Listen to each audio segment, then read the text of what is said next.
Hey guys, it is Bible Scribe back again. Thank you for joining me. We are going to go over the God of Genocide. We're going to talk about the Hebrew God Yahweh and this notion, mostly espoused by atheists, that God was a genocidal madman, if you will, that was hell-bent on destroying races of individuals across the world throughout history, and that he was in fact vindictive and malevolent instead of a loving God.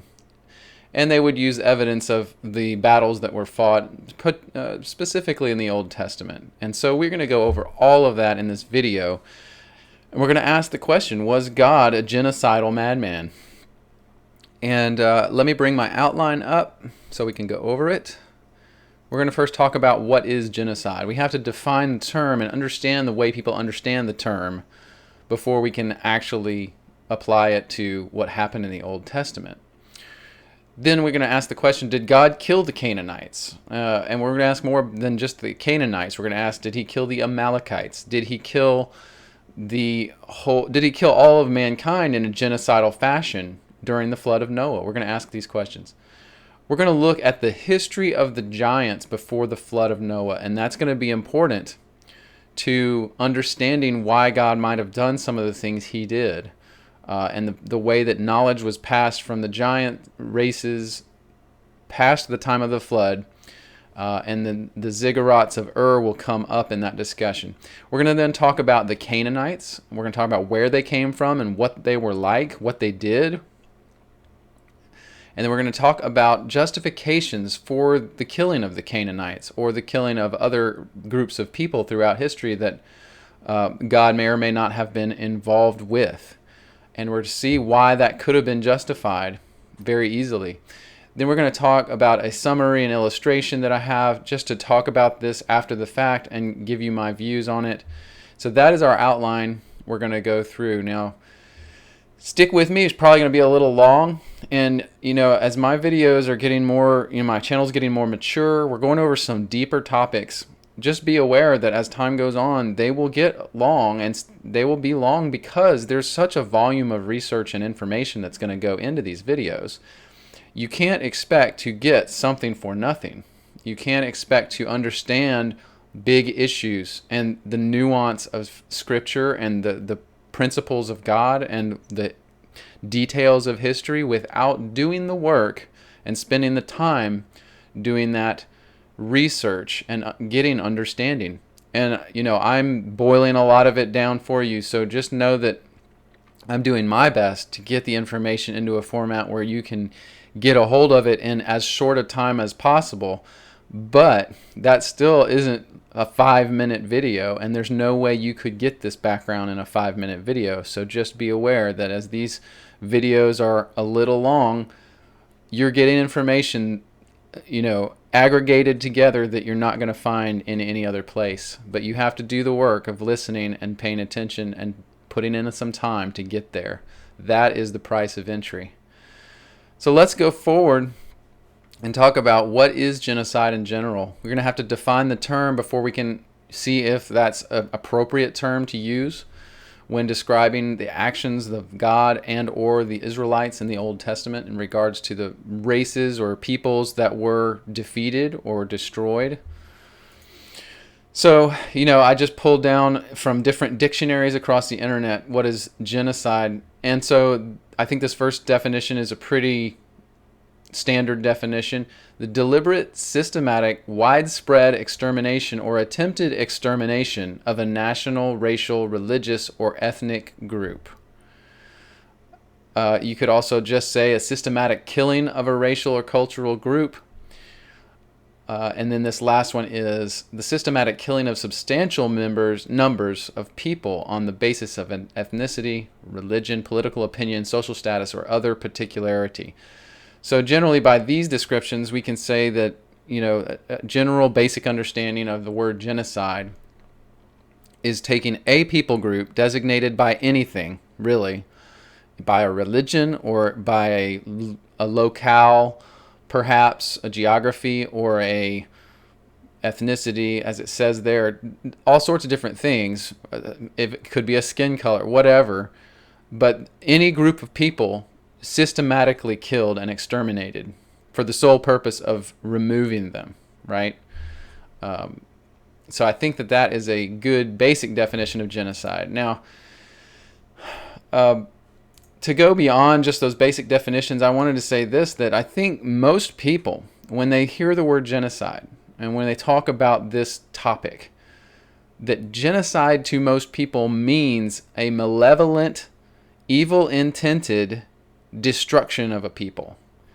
Not just, if it was a battle and a whole race is exterminated. That's usually not what people mean when they say this word. They usually mean, in terms of battle, they mean taking captive of a group of people and then systematically walking them through a line and chopping their heads off so everyone is killed. That's essentially what people mean, although all that is not implied in the basic definition of the word genocide. But just know that when we come to this topic and you bring your baggage to the topic and looking at the Bible, that when we apply the word genocide to anything in the Bible, that along with that comes people's perception of a malevolence, of a hatred, of a emotional, psychosis, perhaps. And so all that comes along with the term, although that's not part of the definition. So if, for instance, someone accidentally dropped a bomb and exterminated a race of people without malevolent intention, genocide still would apply to that event because a race was extinguished. Do you understand where I'm coming from there? Just so you know that that's the case. We bring a lot of baggage to words in our current modern culture. So the reason that people usually say God committed genocide is because in the Old Testament, God, for one, instructed Joshua to take the Israelites into Canaan and do battle against, and in some cases, slaughter the inhabitants of the land of Canaan. And so, people look at that, and generally speaking, people don't have much background in the Bible when they look at that, and they look at just that statement and they say, well, yeah, that's genocide. That's horrible. Shouldn't kill anybody. Well, we're going to look at the reality of this thing in the Bible. It's going to look a little different than that. But again, if you have a surface level glance at it and don't spend any time understanding, then you come away with a kindergarten understanding of what happened. And so that's what most people, I think, have. Then atheist and scholar Richard Dawkins, and this is what I think he started most of this conversation in our modern time. With his book, The God Delusion, he writes this: the God of the Old Testament is a petty, unjust, unforgiving control freak, a vindictive, bloodthirsty ethnic cleanser, a misogynistic, homophobic, racist, infanticidal, genocidal, filicidal, pestilential, megalomaniacal, sadomasochistic, capriciously malevolent bully. If you've ever watched any footage of Richard Dawkins speaking, he's pretty emotional. And we're going to look, though, at the end of this, and part of my summary, we're going to look at these statements, and after we understand what happened in the Old Testament, we're going to see if each of those things is actually true and could be said about God. Because I think most people have heard this kind of thing and with no understanding just believe it. And that's faith, isn't it? So the question, did God commit genocide? Now we're going to get into some of the realities of what happened in the Old Testament. So there was the flood, and I think most people don't think of the flood when they think of the quote-unquote genocide in the Bible. They think more of the armies of the Israelites under Joshua going through Canaan and removing the people of Canaan, the Canaanites, and doing battle with them, and in some cases killing them. But the flood also could and should be considered a wiping out of not only one race, but whoever was on the earth. The flood of Noah killed everyone except for one family, Noah's family, his sons and their wives. And so I think we're gonna also look at that in our study here. But then the taking of the promised land, like I said, is the one that most people think of when they try to pin genocide on the Yahweh God, is when God commanded Joshua and the Israelites to wage war on the Canaanites and remove them from the promised land of Canaan, because God had promised that to Abraham and his seed and his descendants and Jacob and all of the Israelites. So those are the two things we're going to be focused on mostly. Now, a little history on the flood, so we understand that. And this is in Genesis chapter 6 is where the flood narrative starts. It came to pass when men began to multiply on the face of the earth and daughters were born to them, that the sons of God saw the daughters of men, that they were fair, and took them wives, all of which they choose. Now, just so you are aware, if you don't know, the sons of God are angels. This is a term used in all old ancient texts for angels, even throughout the Bible. Although many people don't understand that, they don't recognize it because it's not a phrase that in our language, in our modern culture, means much, other than when we hear Son of God, we think Jesus. But sons of God throughout the Old Testament in Hebrew meant angels. So they came and took the daughters of men and intercoursed with them, and they had fallen progeny. And those were called the Nephilim.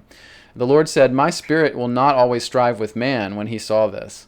"For he is also flesh, yet his days shall be 120 years. Now this 120 years is God saying to Moses that in 120 years from this time point will be the flood.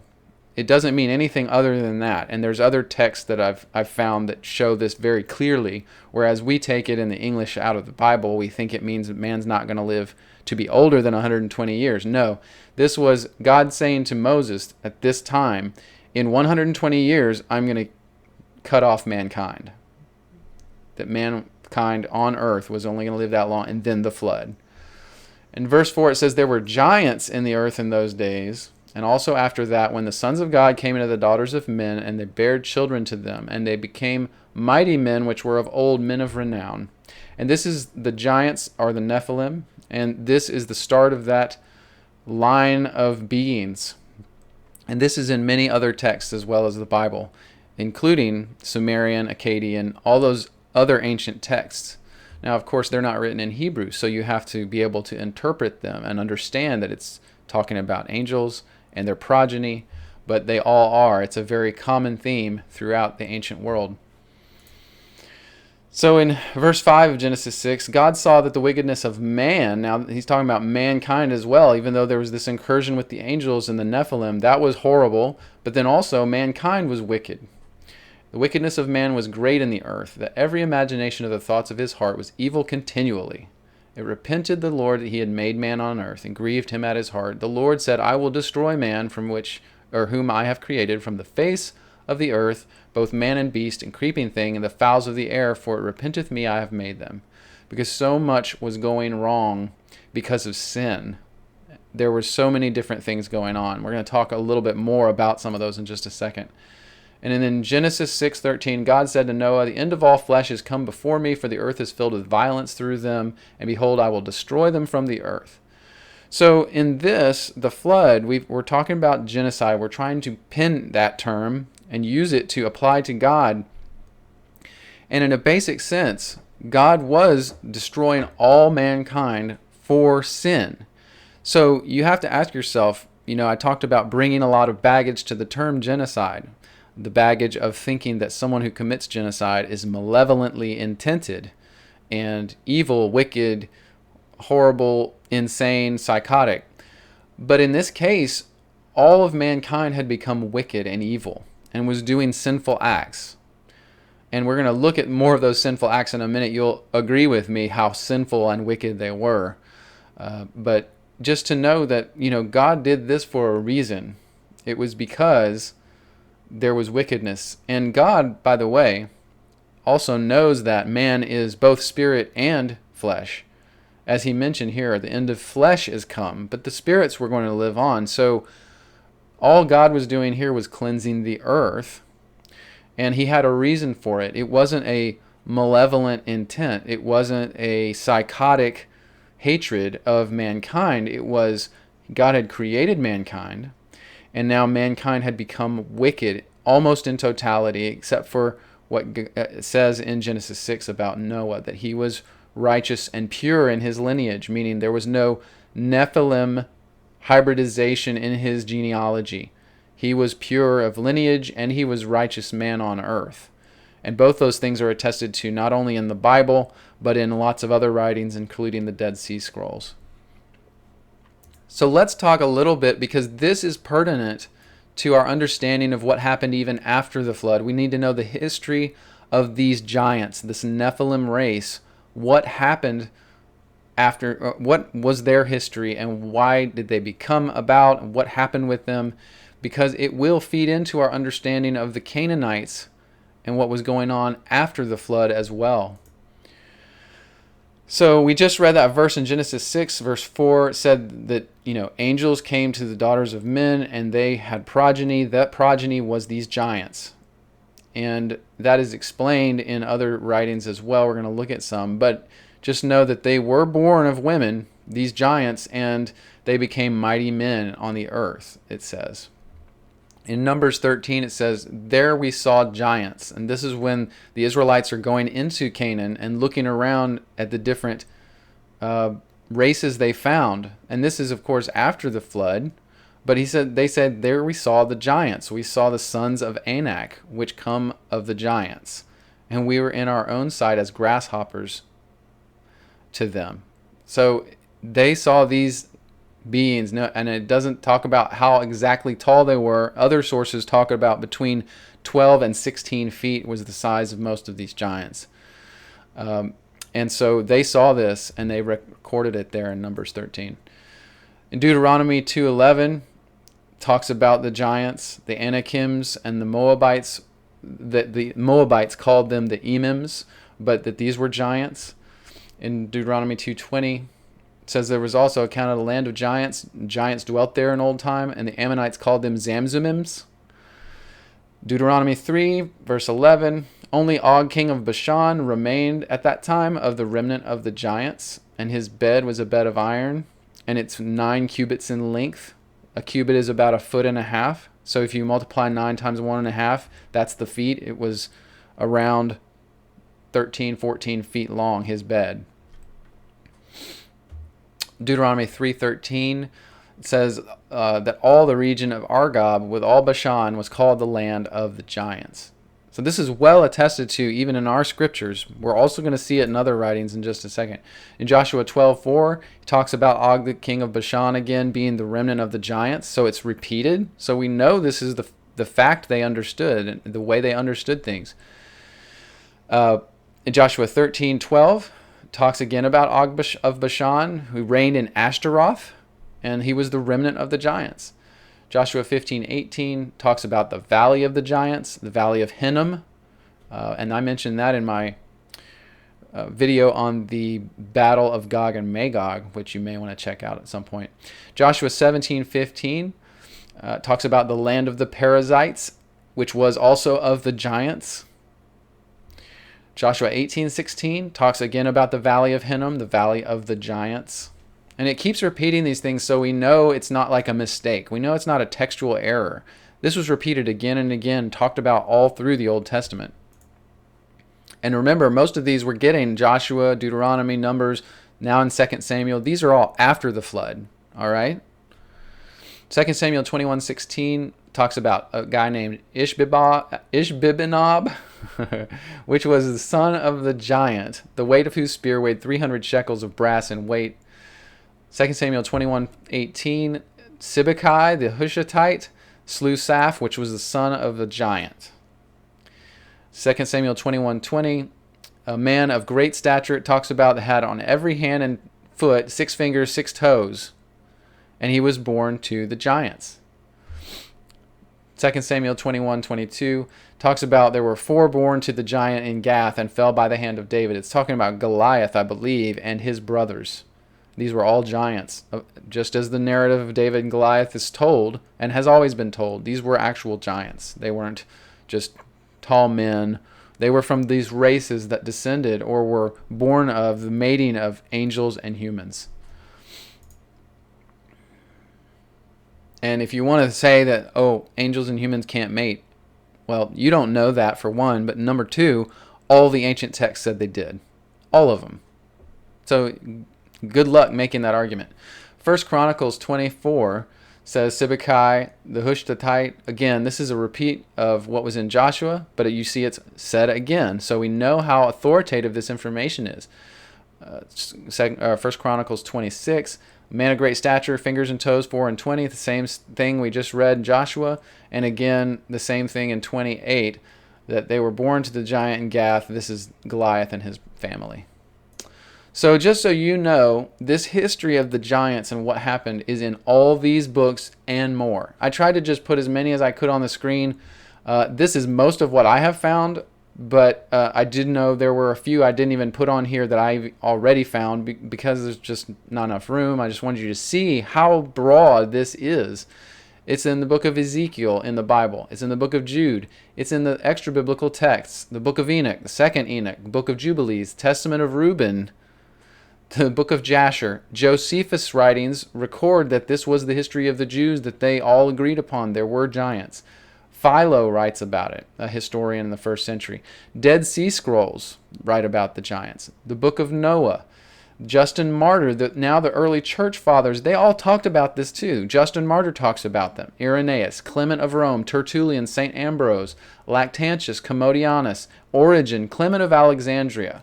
All of those church fathers, and these were the earliest ones, talk about the giants in history and the legitimacy of the giant narrative. Then you have other Jewish writings, both the Talmud and the Zohar, both write extensively about the giants. And then there's the pseudepigraphal book of Baruch and the Ethiopian book of Kebra Nagast, all talk about the giants. And all of them give more information. So if you want to know about giants, it's a lot, but you can look in these sources. You can find out little tidbits about them here and there, different things about what was going on.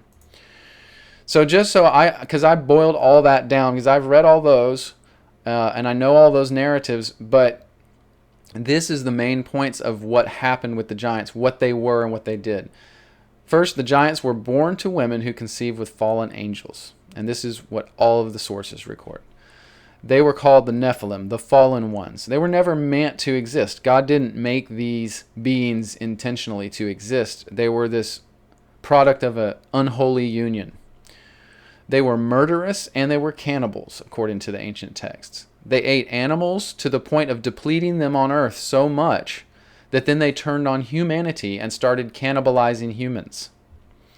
They also mated with animals. They did all sorts of horrible sexual acts with different animals and things. They were debauchery. It was just complete lack of moral and ethical anything. So they mated with animals and created all sorts of different hybrid type beings. And some of those are chronicled in those ancient texts. Particularly beings that were like centaurs, half human, half horse, etc., etc. Those animals and beings are actually chronicled in those old texts. They also fought with one another and slew each other. And this was one of the judgments mentioned in the book of Enoch that God said would happen to these Nephilim, that the fallen watchers who came to the women and produced the Nephilim would see their sons die at their own hands. So they fought against each other all the time and slew one another. And so part of this flood judgment of Noah was not only to kill all of mankind because they had become wicked in concert with what was going on with the Nephilim, but it was to also judge and wipe the earth clean of all the remnants of those Nephilim because of the wickedness there and the destruction that was occurring on earth. So we have to understand, though, that too, these giants were also, as Genesis 6 says, thereafter the flood. And we just read all through Joshua, Chronicles, Samuel, all these different books in the Bible that were after the flood that talk about the remnants of the giants. And so we need to understand that that did occur after the flood as well as before the flood. Genesis 6:4, as we read, it said, there were giants in the earth in those days and also after that. And those days in this context is talking about the days of sin, the age of sin or lawlessness before the flood. That was what the ancient text called that time period, the age of lawlessness or age of sin. And this also, like it says, happened after the flood. So Josephus records, and Josephus being a first century historian, a Jewish historian, he had a writing called the Antiquities of the Jews where he recorded a lot of Jewish history, kind of a cyclopedia, which is main points of Jewish history in a writing called Antiquities of the Jews. And it says that the descendants of Seth then, before the flood, preserved their knowledge to survive the flood. Now, the descendants of Seth were seen and it said in both that book of Antiquities and the book of Enoch that they were astronomers and wise men as far as sciences and stuff like that. And they recorded their knowledge on two pillars. One was of brick and one was of stone. And they did that because they knew that as far as prophecy was concerned in their day, there were going to be two destructions of the earth, one by fire and one by flood. And of course, we know the one by flood came. The one by fire has not come yet. So they built these two pillars, one of stone and one of brick. The brick to withstand the fire judgment, and then the stone one to withstand the water judgment. And so in either case of whichever one happened first, one would be left standing to preserve their knowledge. And a lot of people actually believe that this is none other than the Great Pyramid, the one that's still standing. And that on that or in that was recorded their ancient knowledge. And who knows where, if we can find that still, or if someone has taken it and hidden it, deep in the bowels of the who knows what. So we don't know that for sure, but just know that there was an attempt by them to preserve the knowledge that humanity had gained at the time before the flood in all that wickedness. And so I said here that it is likely that included the knowledge of the mating of humans with angels, and that was known through this knowledge that was kept in these pillars, as well as through one or more of Noah's sons. And that might have likely been Ham, which became the wicked son of Noah, and from Ham's line of descendants came the Canaanites. And so all of this kind of fits together, and you start to understand, wow, all of this wickedness was not only known of after the flood, but there were instructions that came down and were kept and preserved through the flood that mankind could have used, the sons of Ham, the Canaanites, to then perpetuate some of those wicked deeds, including the work with angels and mating and etc., to produce more giant offspring, Nephilim. And then when I have done some other study on particularly the Ziggurats of this sparked something in me to understand that perhaps this was one of the ways in which this was done. So join me here as we look at a ziggurat. Now, the ziggurats were built with a stone platform on top, and they would, from what I read, it also would have like a little room built, possibly with a stone table or bed built in it, and a huge couch that was larger than a human couch to sit on. And there was a reason for that. It says it's likely that this stone platform was actually a ritual bed where a virgin priestess would copulate with the angel deity of the city. So each city in ancient after the flood, in the time of Abraham, would have a ziggurat built as their temple of worship. They would build it to the height they believed where the heavens started, and that was a certain height above the ground, about 60 feet or so. So that was the height at which they would make sure they got these ziggurats at least that high. And then on top they would build this ritual space where one virgin priestess would go and live her life out up there, where this ritual stone bed was built that was huge. It was bigger than for a human, and a huge couch that was bigger for a human. And so there was their idea, their thought was they were bringing down and summoning the angel deity of their land to come and copulate with a perfect virgin, to then create more Nephilim offspring for rulership and leadership in their land, to make their land the greatest. And there were all these ancient cities and wars between them at the time, and you can read about that in the scriptures and in other texts. But this is what the Ziggurats were built for. There was an effort to bring forth an angelic conception to produce giant offspring and preserve the line of the kings of that city. And these were all built after the flood because they got that knowledge that came down through the flood, probably through Ham, who then was the wicked son. And we're going to see more about that in a second.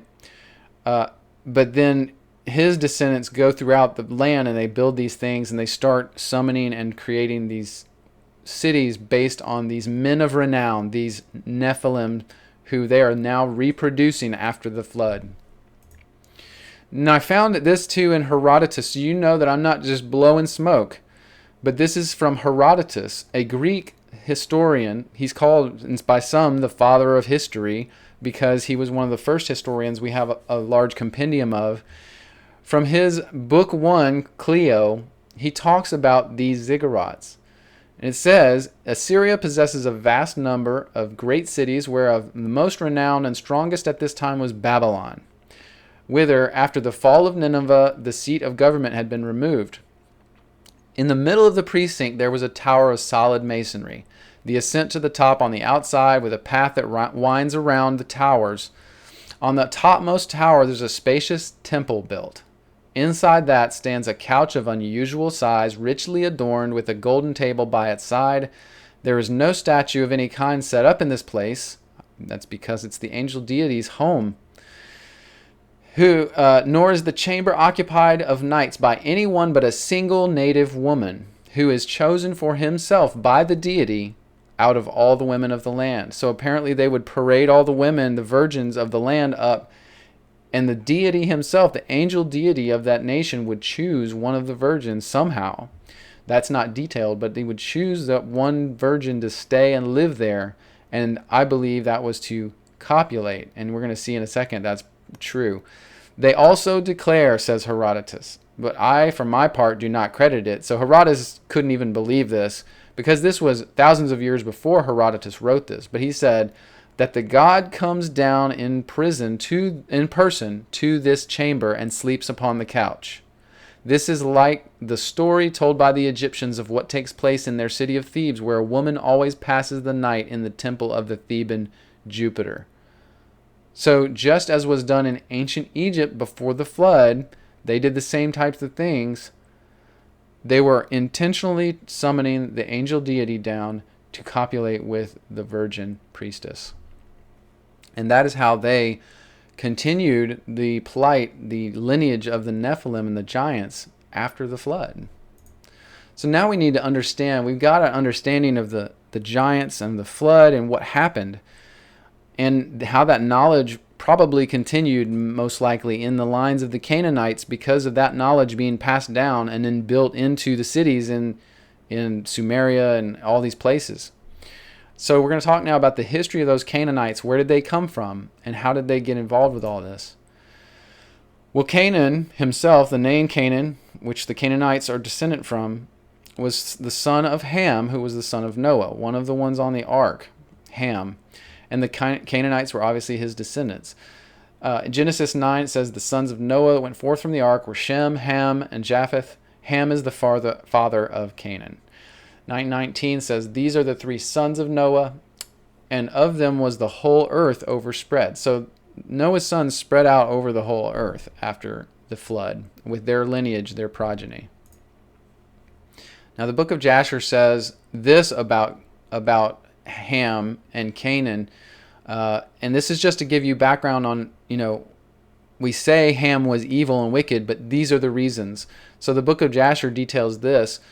It talks about the garments of skin, the clothing which God made for Adam and his wife when they went out of the garden were given to Cush, Noah's son, or Ham's son Cush, Ham's son Cush. And then for after the death of Adam and his wife, these garments were given to Enoch, the son of Jared. When Enoch was taken to God, he gave them to Methuselah. And then at the death of Methuselah, Noah took them and brought them to the ark where they were with him until he went out of the ark. And in their going out, Ham stole the garments from Noah, his father, and took them and hid them from his brothers. So in this, you can start to see how Ham was just wicked. He wanted to steal. He wanted to take things that were not for him or were not given to him. And it started with these clothes that Adam and Eve got from God after they left the Garden of Eden. And this is talked about in the book of Adam and Eve. It talks about after they left the garden was when some actual clothes were made for them, knitted with them for them by God. And so those clothes were kept throughout the time period, and then Ham stole them from Noah once they had passed down to Noah. Now, another thing it says about Ham in the Kebra-Nagast, which is the Ethiopian book that's like a counterpart to the Bible, not in place of, but they keep it holy. It says, again, after the flood, the devil, our enemy, did not cease from his hostility against the children of Noah, but stirred up Canaan, the son of Ham, and he became the violent tyrant or usurper who rent the kingdom from the children of Shem. So not only was Ham evil and wicked, he was a thief, he became violent, and he overtook the lands of Shem that were for Shem and his descendants. So you can see now that Ham was really in a bad state. He was a wicked, evil person. And of course that would pass down to his descendants. He would be building these cities all over the place with his descendants and ruling them with wickedness instead of good and righteousness.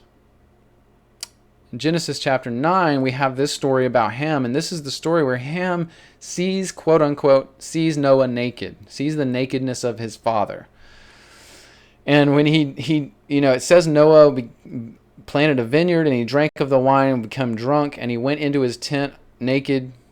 And Ham, who was the father of Canaan, he saw this nakedness of his father in the tent, and he told his brothers. And then Shem and Japheth took a garment and laid it on their shoulders, walked backwards, and covered Noah's nakedness up. And when Noah woke up and knew what his son had done to him, Ham. Now, this is the part that's hard to understand, because it seems like maybe something happened that the Bible just doesn't totally talk about. But Noah somehow knew what had happened, whatever that was, whether it was just Ham seeing him or doing something to him, or his wife perhaps. But he said, "Cursed be Canaan, a servant of servants shall he be to his brethren." And instead he blesses Shem. He blesses Shem and says Canaan will be his servant. So why, of course, would Canaan and Ham be upset with that and then wage war with their descendants against Shem? Because of this. Because Shem was blessed and Canaan was cursed. God shall enlarge Japheth, and he shall dwell in the tents of Shem, and Canaan shall be his servant too. So because of this curse, it stirred up wickedness and hatred in Ham and Canaan's hearts. And they went forward with that wickedness. They were already destitute, of devoid of righteousness and holiness, but they became very wicked and bitter in their hearts. And because of what happened here, which there's a lot of speculation I don't want to go too deep into, but we have this question of what does it mean that he saw Noah's nakedness? And number one, it was thought of as wrong to see the nakedness of your parents, or it was it was not honorable, obviously, but it was seen as a very bad thing to do that. And so that could be what it's talking about. But when you read some of the Talmud or the Mishnah, the writings of the rabbis, the way they thought about it was that there was possibility that he did something in there, something more than just seeing Noah's nakedness. They say that it could possibly have been homosexuality or rape or humiliation, that they are frequently mentioned as possibilities in the Talmud, and that one rabbinic teaching is that Ham or Canaan castrated his father, and that this was to stop the lineage so that they would then receive all of the blessings, the possessions, essentially all that. And that is why they say that he cursed Canaan, the son of Ham, instead of Ham himself, because he was like, you took my progeny from me, I'm going to take yours from you. They're cursed. And so there's also some rabbis that propose that Ham had sex with Noah's wife, and that Leviticus 20:11 echoes this possibility. It says the man who lies with his father's wife has uncovered his father's nakedness. And so it's perhaps possible that this is what the scripture meant, that Ham went in and actually raped essentially his mother in Noah's tent, and that because Noah was out of it, he was drunk and in a stupor or whatever, and didn't know what was going on. But anyway, those are possibilities just to think about. That Ham was wicked anyway, but then this stuff, if this kind of thing happened, then you totally understand. And I put here on the screen the references where this stuff, I saw this echoed again and again, all this stuff. It's Rashi on Genesis, the Midrash Tanchuma, Noach, and then Sforno on Genesis, and the Sanhedrin 70a. They all have this documented, and there's actually more. I can give the links for all where I got all this. There's huge resources online of the Talmud, the Mishnah, and all these writings, so it was not too hard to search through and find this information. So going forward then with the history of the Canaanites, because we saw how wicked Ham and Canaan were, and that Canaan was cursed because of what happened with Noah's father. Genesis 15 says, he said, Lord God, whereby shall I know I shall inherit it? He says, in the fourth generation they shall come hither again, for the iniquity of the Amorites is not yet full. So the Amorites were part of the Canaanites. They were descendants of Canaan. And just know that it's talking about the Amorites having iniquity, wickedness, and that God was being patient in waiting for that iniquity to come to completion. They were given this essentially a chance, and God let them fulfill all their iniquity that they wanted to before he destroyed them, right? Or cast any judgment. In the same day, the Lord made a covenant with Abram, saying, unto thy seed I have given this land from Egypt, the great river of Egypt, to the river Euphrates, the Kenites, the Kenizzites, the Canaanites, Hittites, Perizzites, Rephaim being a specific reference to giant races, the Amorites, the Canaanites, and the Girgashites and Jebusites. So this is the list. This is essentially, these are all Canaanites. They're all from the line of Canaan. And these are all the peoples that we're going to see God casting out of the promised land. And, why was that? Well, we saw that Shem and Japheth were going to be blessed, and then Canaan was going to be cursed. So this is what is happening. Canaan was not going to receive the inheritance of the land. Just wasn't going to happen because of the wickedness shown in that family line. Exodus chapter 3, we see it says, I am come down to deliver them out of the hand of the Egyptians. This is God talking. And bring them to a place flowing with milk and honey, the place of the Canaanites, Hittites, Amorites, Perizzites, Hivites, and Jebusites. So just know that this is God's plan all along, and this being said to Moses was long after Noah and these promises were made, or these curses and blessings were made. And so God is fulfilling all that. He is making history essentially fulfill his will and his statements, his words. And then in Exodus 3:17, it mentions these races again. Just know that it's mentioned again and again: the Canaanites, Hittites, Amorites, Perizzites, Hivites, Jebusites. And he's going to remove them and bring the Israelites into a land flowing with milk and honey. It shall be when the Lord, Exodus 13:5, shall bring them into the land of the Canaanites. And it mentions all that stuff again. Exodus 13:11. Again, it says, the Lord shall bring thee into the land of the Canaanites, as he sware unto thee and to thy fathers. He shall give it to thee. So this was known. It was known all the way through the Exodus, and that God had promised this to Abraham, who was of the lineage of Shem. Shem had been blessed from the time of Noah, right? So it all makes sense when you start to understand where all this came from. And that these races of the Canaanites had been doing wickedness, including copulation with angels and creation of new Nephilim giant races, these giants, men of renown, that were going to protect their cities from any attack from Shem and Japheth, right? Exodus 23 mentions this all again. the Amorites, Hittites, Perizzites, Canaanites, etc.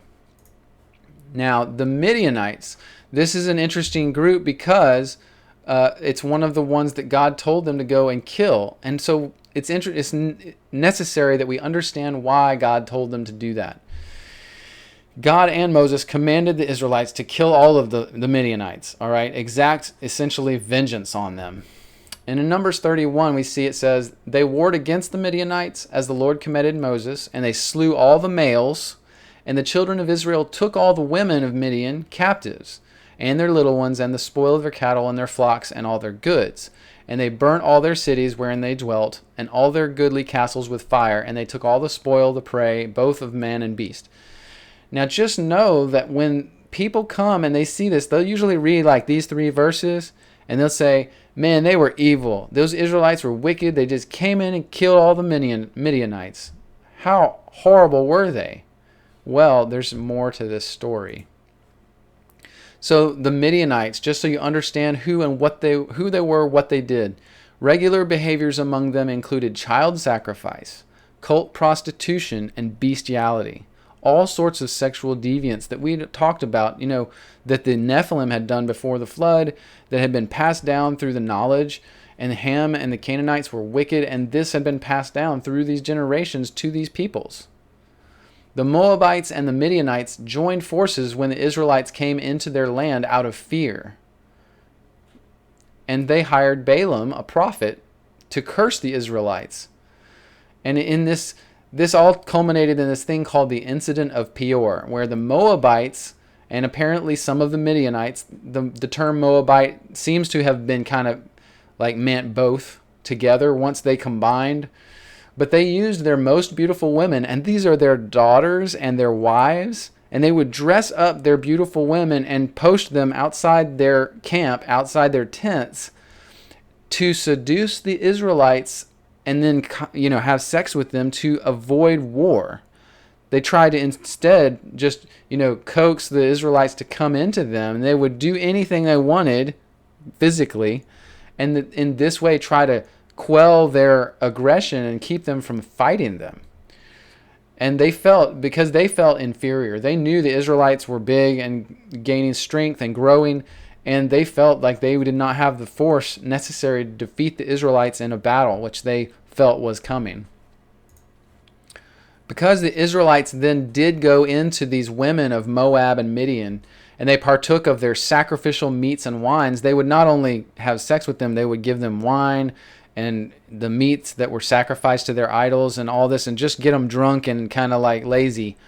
That God got angered then with Israel, and he sent a pestilence because of this. So Israelites who engaged in this stuff were then getting a disease, if you will. And that's how it's talked about. It's talked about as a pestilence or a plague upon the Israelites. And it talks about the thousands of the Israelites that were affected by this plague in the scriptures. Apparently this sickness was spread through or because of this sexual interaction. And because we get hints about this as we read these texts, God then tells the Israelites to avenge themselves on the Midianites and to wage war against them because of all this wickedness that's going on. Avenge them. There were 5 Midianite kings, and almost all of the Midianite people were killed except for the virgin maidens. And this was said that they were not supposed to kill the virgin maidens. Moses was telling the people this: you don't have to kill the virgins because they haven't had sex with anyone. And why was this? Because this sin of fornication and the pestilence that came because of it, you can think of this as a sexually transmitted disease. This is what happened. Because of their sexual sin, they were given this pestilence, this disease. And so they had to kill all the others who had copulated because they had this pestilence. They had to cleanse, and it says after the battle they had to cleanse themselves. There were all these different things Moses said after this battle that they had to go and wash themselves if they had touched any dead body or waged war or anything like that. They had to go cleanse themselves for a period of time because they were going to get this disease. That's what it was about. They had to wipe out this disease. And so that's why women were included, but not virgins. and all the men and the cattle and everything else. It was because there was a pestilence across all of it. And here's some of the statements that help you understand that. It says, there was a plague among the congregation of the Lord. It says, but all women and children that have not known a man by lying with him, keep alive for yourselves. That's the statement I was talking about. They didn't kill anyone who hadn't copulated, hadn't had intercourse, because that was what spread this pestilence. Whosoever hath killed a person, and whosoever hath touched any slain, purify yourselves, is what it talks about.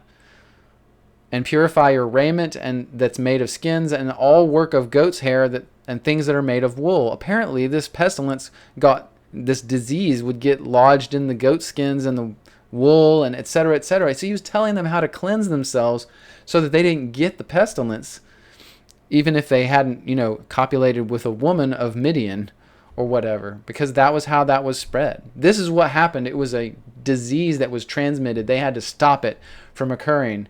A pandemic, if you will. So now on to the Amalekites. Not the Canaanites. These were not Canaanites, but they were part of the land of Canaan where the Israelites went in and they defeated the Amalekites. These Amalekites were descended from Esau through Eliphaz and then to Amalek, his son. And in 1 Samuel 15:3, it says, now go smite Amalek. This is God talking to the Israelites. Go and smite Amalek and utterly destroy all they have and spare them not, but slay both man and woman, infant and suckling, ox and sheep, camel and ass. And this is another one of those texts where, people will see this, they'll read this, and they'll be like, see, that's it, hands down, God is evil. The Israelites were evil, carrying out God's evil wishes, and they just wanted to wipe out this race. Well, it wasn't a race, it was all of one man's progeny that were wicked, and we're going to see that in just a second. These are records in the Bible from way before this, way before. So what you just read in Samuel was, of course, the armies just about the time of David and all that. That was way after what we're about to read. This is in Exodus. It says, then came Amalek and fought with Israel in Rephidim. So there was a battle way before the time that we were talking about. There was battles with the Amalekites. They had initiated battles against the Israelites in the past. Here's one in Rephidim that's mentioned in Exodus 17. It says, and it came to pass when Moses held up his hand that Israel prevailed, and when he let down his hand, Amalek prevailed. This is the battle where Joshua and others held up Moses' arms so that they could win the war, because God said when his hands were raised, they were gonna win the war. But if they lowered his hands at any time, they would start losing the battle.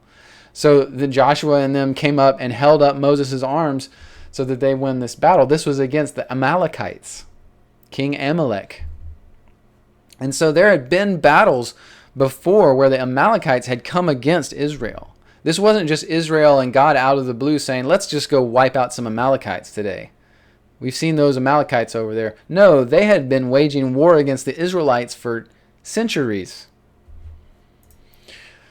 1 Samuel 7:12, it says, the Midianites and Amalekites and all the children of the east lay along the valley like grasshoppers for multitude, their camels without number, and sand of the sea for multitude. Just know that it groups the Midianites and Amalekites together here, just, in terms of they were parallel, they were similar. The wickedness was just rampant.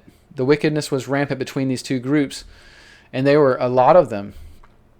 But there were multiple incursions with the Amalekites, and I found Amalekite incursions and battles in Genesis, Exodus, Numbers, Deuteronomy, Judges, 1st, 2nd Samuel, and 1st Chronicles. All these different accounts of battles with the Amalekites. So this was not just like we're just going to go out and find a race to wipe out today. We're going to wipe out all those Amalekites. No, they had been fighting them for centuries, and God was like, it's enough. You are done. We're going to finish this because you have fought against my people again and again and again. So, it doesn't seem like the clean, easy story that the atheists always give, or God was just wiping out people for the sake of it. No, there was reasons. There were battles being fought. 1 Samuel 15:2, The Lord of hosts says, I remember that which Amalek did to Israel, how he laid wait for him in the way when he came up from Egypt. And that's what we read about in Exodus. Then, because God was judging them for this, for their wickedness and evil and battle against the Israelites, he was judging them in this final battle. 1 Samuel 14:48, he gathered an host and smote the Amalekites and delivered Israel out of the hands of them that spoiled them. And that was when they defeated them. It says in Samuel 15:3, go and smite Amalek, utterly destroy all. And we read that verse that it was going to be man and woman, infants, sucklings, oxen, all the animals, everything. And it says in 1 Samuel 15:18, the Lord sent thee on a journey and said, go and utterly destroy the sinners, the Amalekites. They were sinners. And they had been doing wickedness for so long and been such a thorn in God's side and in the side mainly of the Israelites that God said, you're not going to treat my people that way. And so he then told the Israelites, go fight against them and they're going to be delivered in your hand and you're going to kill all of them, everything, because they have waged war against us for too long. So now we've talked about all these Canaanite groups and these wars that people will hold up and say, look, God was evil and wicked. He killed races. But the fact is that, yes, races were killed. All of humanity was killed during the flood. But was God justified? We must ask that question because, as we talked about, the word genocide just basically means the killing of a race, the killing of a group of people for the intent of removing them, extinguishing them. But then we add it all, people add all that anger and malice and hatred. Well, it's a hatred, it's psychotic, it's all this. But now we're going to see that God may have been justified in every single battle that was waged and every single time that this stuff happened. Did God commit genocide? I mean, in a basic sense of the word, I would say yes. He was directly or indirectly involved in the killing of groups of people and all mankind in the case of the flood, wasn't he? And that would be considered, just generally speaking, a genocide. So if a simple meaning of the word genocide is taken, then yes, I'll concede that God, either directly or mainly indirectly in all the Canaanite battles, was involved in killing or waging war against. And, I would be careful of this because waging a battle against a race is not a genocide. It's not considered genocide. But extinguishing them, like for instance what we saw in the case of the Amalekites or in the flood of Noah, you could say that's a genocide.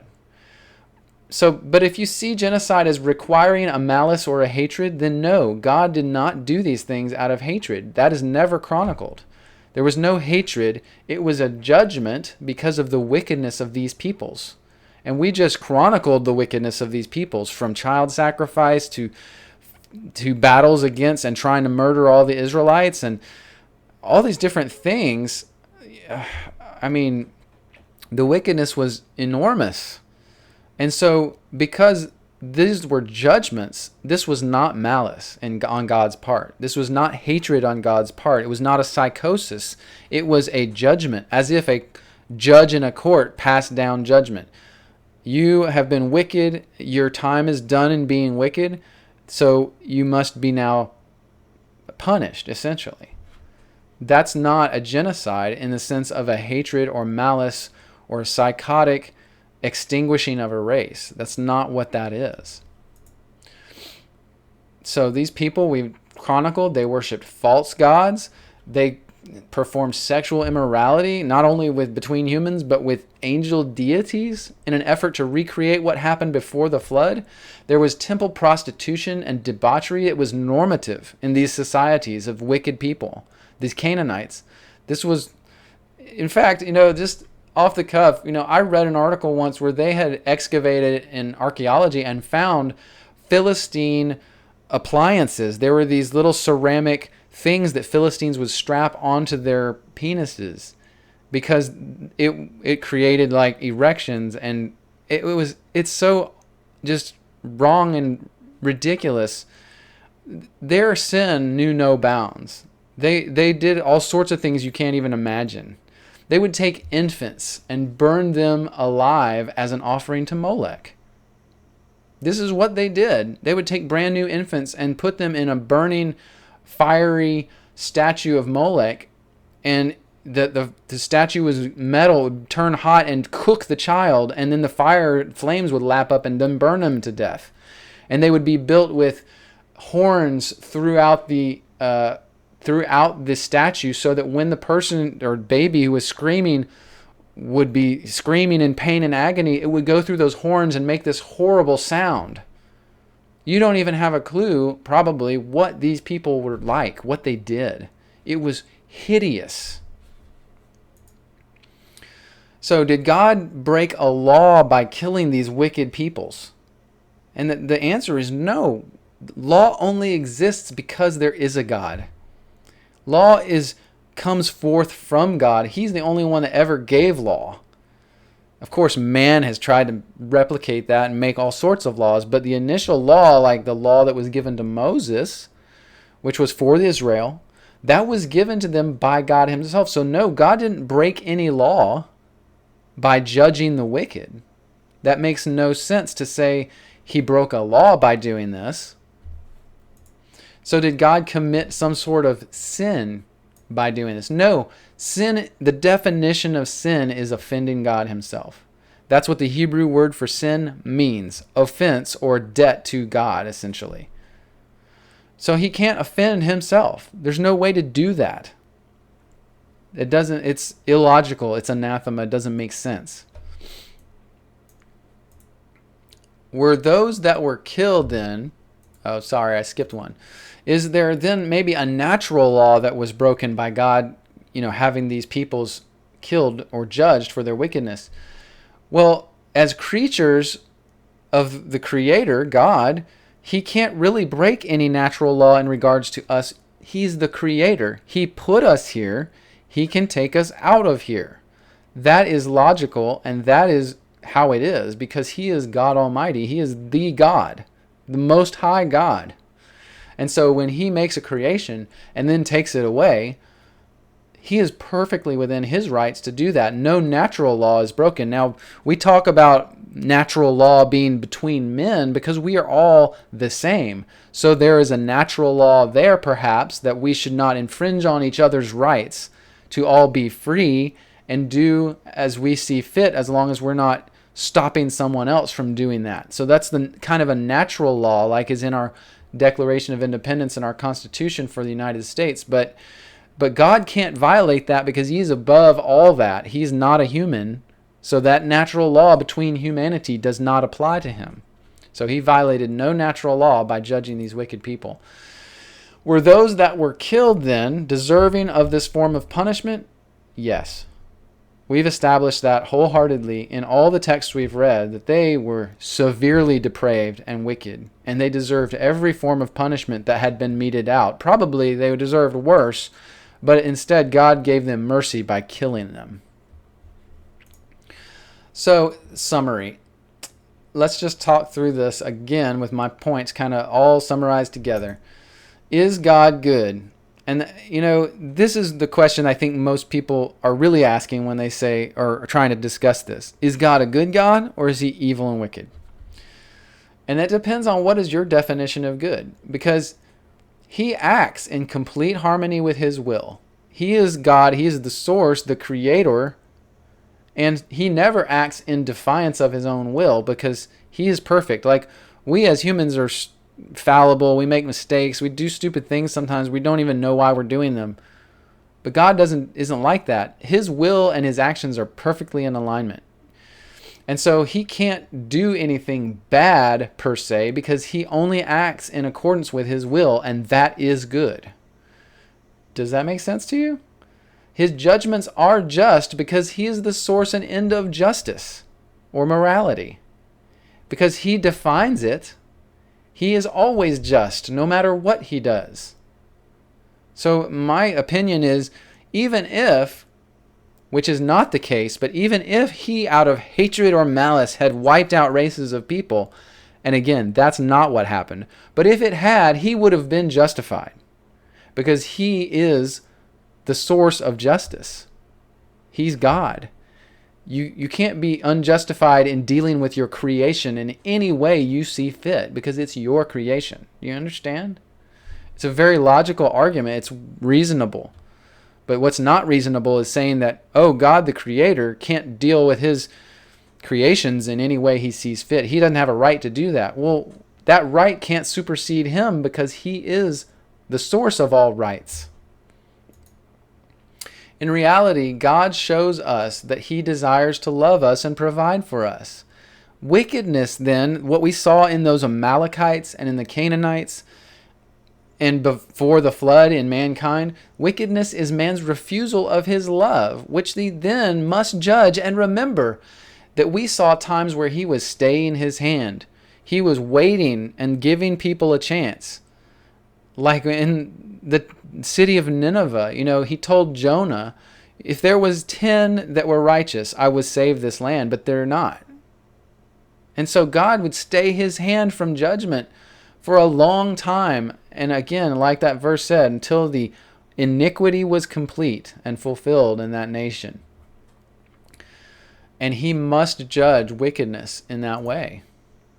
Now, we had that statement by Richard Dawkins in the beginning, and I wanted to go back to it because this is what most people, I think, they've heard this or seen Richard Dawkins or other atheists say this kind of thing, that God's petty, unjust, unforgiving, all this stuff. And so I took each of these points, and each one, we can think about it now in context of everything we've read, and we can understand, was God vindictive? No. He might have allowed the Israelites to take revenge, or avenge themselves, but it was injustice. So vindictive meaning revengeful, they weren't necessarily always taking revenge. It was more about God judging these peoples. And so their judgment had been passed, and God said, now Israel, you go exact my judgment upon that people because they have been wicked for time after time. And it wasn't one incursion. It was multiple throughout history. These are wicked, wicked people who were killing people. Was God a bloodthirsty ethnic cleanser? Well, no. How many times did God actually ethnically cleanse? We only saw that he had the Israelites drive people out of the Holy Land, drive them out, or wage battle against them. It wasn't, they didn't line them up and then slice their heads off. Only a couple times did we see anything like that, like the Amalekites, but they had been waging war against God and his people for centuries. And then the Midianites, they had done wickedly evil things and seduced the Israelites and caused a pestilence in the Israelite nation. Was God misogynistic, which means a hater of women and girls, essentially a hater of females? And I think that Richard Dawkins just starts throwing terms in, but no, God doesn't hate women. If we had done a study on this during this video, we understand that God has created man and woman with specific roles and wants them to fulfill the roles for which they were created. That's it. And he loves that. When that works together, he loves that. Is God homophobic, meaning he has a fear or hatred or mistrust of lesbians and gay people? No. But wickedness is wickedness, and God defines wickedness, and that is one of the things that is wicked in the Bible. And so God must judge wickedness. He created man and woman to do certain things and be a certain way, and that is against the natural created order of that. So God does, that's wicked. That is offensive to God. It's wicked. Is God racist? Does he discriminate or prejudice based on race? No. No, we have not seen any evidence of this in the Bible. He has a chosen people, which was chosen for a reason. That doesn't mean anything other than for that time period, God chose the Israelite nation to display his glory on earth. That isn't racist. He chose them for a reason. He also allowed any Gentiles who wanted to be a part of that faith that the Israelites were supposed to have, their belief in him, that they could do that. And Rahab is an example of that. She was one of the Jericho Canaanites, and she helped the Israel and said, your God is the God. And then she was allowed to be a part of Israel. For then on, her whole family came into Israel. So God is not racist. He didn't discriminate based on race. He did discriminate based on wickedness. If you were wicked, he was going to judge that. Infanticidal, was God an infant killer? No. But were the Amalekites infant killers? Yes. They sacrificed their infants to idols and burned them alive. Was God genocidal, a race killer? No, not in the sense of hatred or malice. He only exacted judgment upon these groups of people. It wasn't genocide in the sense of forethought, like intended extinguishing of peoples. But they had been wicked for decades and centuries and eons. Is he filicidal? This is meaning a son killer. Did he kill his own son? No. Israel killed God's son. God sent Jesus to do all these things on earth, and Israel killed them. Men killed Jesus, not God. God didn't kill Jesus. That's ridiculous. Richard Dawkins just doesn't understand Scripture. Doesn't understand English language, I don't think. Is God pestilential? Does he cause pestilences? Well, when it's in the interest of his judgment upon nations or peoples, it's a judgment, and that's not wrong. Judgment for wickedness is not wrong. Is God megalomaniacal? Meaning, does he have delusional fantasies of wealth or power or omnipotence? No, it's not delusion. God is powerful and omnipotent. There's no delusion there. He's not megalomaniacal. God is that. He is the source. He's the most high God. He is the one from which everything else came. So no, he has no delusion or fantasy. Is God sadomasochistic? That means having pleasure from acts involving pain or humiliation, either from yourself or other people. No, that's ridiculous. That's ridiculous. God had a reason for everything he did. He explains himself very well. Richard Dawkins and atheists ignore those explanations. Was God a capriciously malevolent bully, according to Richard Dawkins, which means impulsively spiteful, like, oh, just at a whim, I'm going to just destroy those people? No, it was always meted out and measured, and it was postponed in many cases or delayed. God didn't want to have to judge people. He wanted them to change, but they didn't, so he had in the end to judge wickedness. And that's all the time I'm going to give to Richard Dawkins. All of these statements he makes, every single one, even though he can rattle them off in 5 seconds really fast, he's practiced it probably, they're all false. All those statements are false. Sorry about my phone there. And so it's just ridiculous that people will hold this up as some kind of evidence that God is evil or wicked. They didn't read the Bible. They didn't pay attention to the stories that are there for you. They're waiting for you to understand them. But if you don't read them, you'll never understand, and then you accept stupid people's comments like this. So I wanted to give you this illustration. It came to my mind when I was thinking about all this, and it goes back to what we've already talked about the reasonableness of thinking that God can't do what he wants with his creation. If you, as a 10-year-old kid, take all your Lego men and you go to the sandbox or whatever and you set them up as, you put together all these different Lego men and you make like little groups of people, and these are fighting these people and these are doing this and this is that. Let's say that's your creation and you're their God, essentially. You put them there. So when you as a kid in the sandbox smash half of them and tear them apart, throw them over to the side, like, oh, you're all dead, is that wrong of you? No, you set up everything. You put them there. You put them together. So it is not wrong for you in your sandbox situation as a kid with your toys to smash half of them. You initiated that. You are the only reason it even exists. And in the same way, we cannot ever hold God's actions against him because he is God and we are all from him. So when you, as a human, look up to God and say, you don't have the right to do something to me, you better look back at yourself. This is what the whole book of Job is about. He has every right to do anything he wants to you, to allow anything to happen to you, to extinguish your physical life in an instant if he wants. And by the way, he knows that you have a soul and a spirit that will return to him. But that also will be judged. And so it's just, God is perfectly capable and justified in any action towards us whatsoever because we are his creation. And the fact is, we just established in everything that we read that he is not, in fact, maniacal or evil or wanting for anything other than for our holiness and righteousness, and our doing what is natural for us and what he created us to do. And because he's the creator, when we fulfill his purpose, he just showers us with love. I mean, it's so easy to understand if you just take time. That's the problem. Most people don't take any time to understand the scriptures and understand God. And so, we need to tell them when we get into discussions with people about this kind of thing, no, God's not evil in any way. He's tried throughout history many, many times to bring man to righteousness. And he's succeeded in most, many instances with the Israelite nation, with the patriarchs, with those of Israelites who stayed with him, stayed true to him, with the Christians who accept God and his son Jesus Christ and believe, and he's building a kingdom. And it's like he's done everything for us to do that. But people still turn away and they choose the way of Satan instead of the way of God.